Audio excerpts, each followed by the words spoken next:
Pernahkah kamu berpikir bagaimana makananmu bisa sampai di piringmu hari ini? Dan tahukah sobat, bahwa makanan yang kita konsumsi setiap hari berkontribusi terhadap perubahan iklim terjadi lebih cepat sekarang ini? Bagaimana bisa ya? Yuk, kita cari tahu bersama-sama.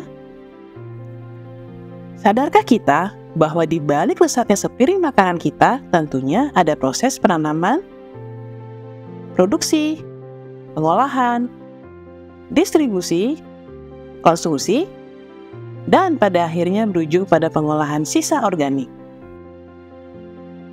Keseluruhan rantai proses dari mulai produksi hingga makanan sampai ke piring kita dan pengolahan limbah organik ini menghasilkan jejak karbon yang cukup besar dan memiliki dampak terhadap lingkungan.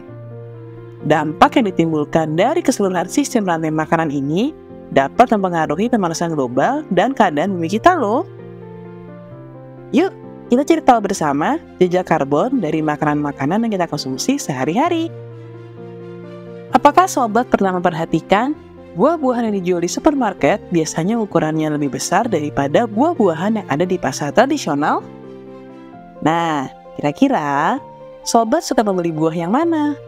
Apakah buah yang dijual di supermarket atau buah yang dijual di pasar tradisional?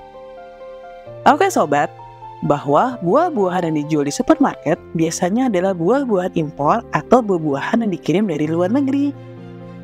Makanan-makanan yang dikirim dari luar negeri ini lebih besar kontribusinya dalam perubahan iklim yang terjadi sekarang. Bagaimana bisa ya? Coba sobat bayangkan, bagaimana proses makanan-makanan tersebut didatangkan dari luar negeri? Tentunya makanan tersebut perlu diangkut menggunakan transportasi. Transportasi yang digunakan tersebut menghasilkan gas karbon dioksida yang merupakan gas rumah kaca, di mana gas rumah kaca yang berlebih akan mengakibatkan pemanasan global, kemudian berdampak pada perubahan iklim. Kita dapat membandingkan jumlah karbon yang dihasilkan dari membeli buah durian yang diimpor dari Thailand ke Jakarta dan buah durian dari Medan yang dikirim ke Jakarta.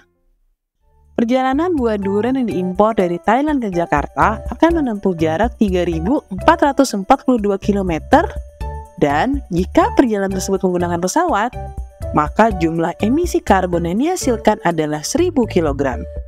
Sedangkan, buah durian yang dikirim dari Medan ke Jakarta hanya menempuh jarak 1.888 km dan jika perjalanan tersebut menggunakan pesawat, emisi karbon dihasilkan adalah 500 kg.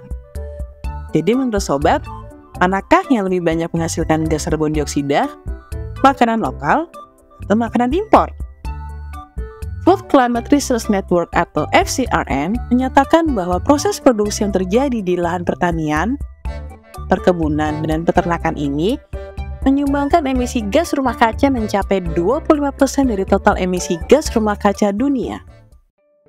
Proses selanjutnya seperti pengolahan, bahan, kemasan, transportasi, distribusi, pemasaran, penyimpanan, konsumsi, hingga pengolahan limbah organik itu menyumbangkan gas emisi rumah kaca hingga 10% dari total emisi gas rumah kaca dunia.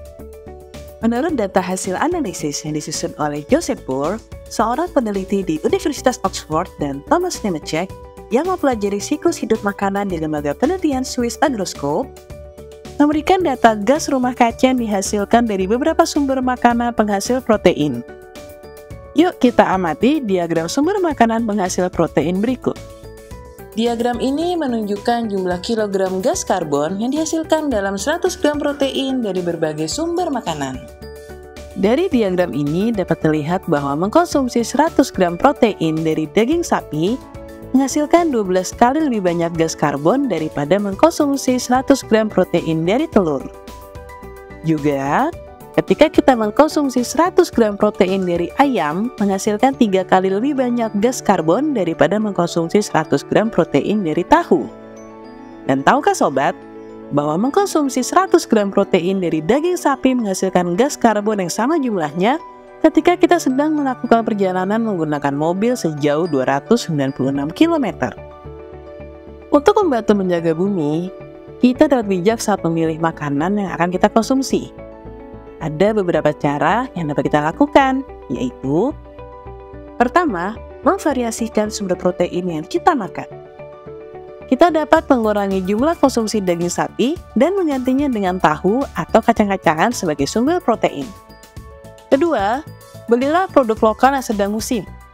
Produk lokal tidak membutuhkan transportasi jarak jauh yang bisa mengurangi emisi karbon. Ketiga, perhatikan cara pengemasan produk. Hindari produk yang menggunakan plastik atau kemasan sekali pakai agar dapat mengurangi sampah. Pilihlah produk dengan kemasan yang dapat didaur ulang atau tanpa kemasan dengan membawa sendiri tempat untuk menaruh produk tersebut. Sudah siapkah sobat membantu menyelamatkan bumi kita? Yuk, bijak memilih makanan rendah karbon untuk mengurangi emisi gas rumah kaca.